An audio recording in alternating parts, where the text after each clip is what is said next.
Listen at home, we'll have to keep an eye on both the heat as well as the storms as we go into tomorrow night. First up, the heat index likely in the 100s by tomorrow afternoon, very similar to what we experienced just this past weekend, at least on Saturdays. We've got that level of heat again tomorrow, and then possibly strong to severe storms into tomorrow night. The bulk of those storms will be off to our north, but we could get a glancing blow with those in about 24 hours from now.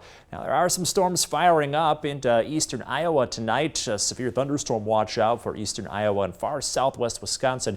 Not likely to enter the state line. We have a slight chance for rain, and anything that does manage to work into the state line likely to be sub-severe. So overall, should be a pretty quiet night as most of those storms kind of dance off to our west.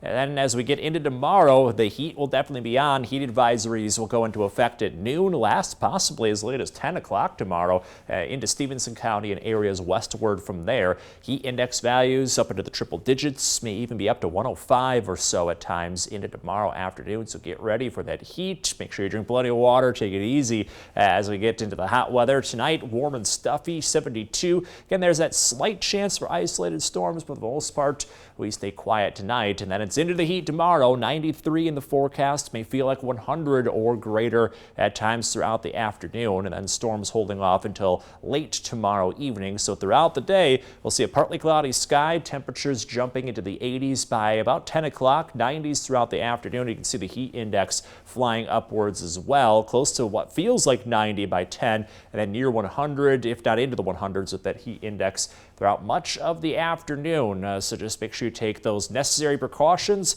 to avoid that heat and stay cool as much as possible. Then we have to keep an eye on the storms tomorrow night. The bulk of the severe weather tracking through sections of central Wisconsin towards Milwaukee. We're kind of on the fringe of this, so scattered to isolated severe storms are possible. Risks are a little lower if those storms are able to track into the state line. Here we are tomorrow evening on Future Track, looking pretty dry and quiet. That main line of storms gets going into the evening far to our north, and as it races southeast, could enter the state line at severe strength. Here we are at about midnight. That's the timing on those storms for now.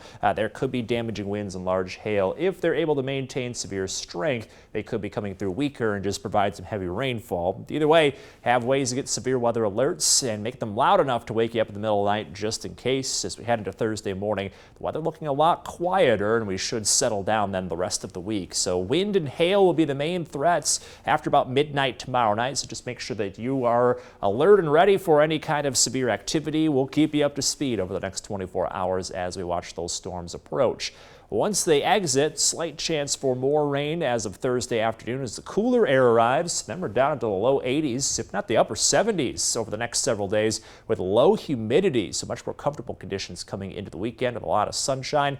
In your most accurate 10-day forecast, we go into early August, either near or slightly below average, looking at mid to low 80s long term. So overall, getting rid of that heat, at least for the start of the new month. Now, today we forecasted the heat, 92 degrees was the forecast. However, there were a lot of pesky clouds today. I guess I call them pesky because it only got up to 86. So as a result, first time in 22 forecasts, we were a little off target. You see that we missed it by about 2 degrees. We were off by 6, needed to be within that 4-degree guarantee. So first time in over a month, we have a winner. Lucille K. of Winnebago is the cash total winner.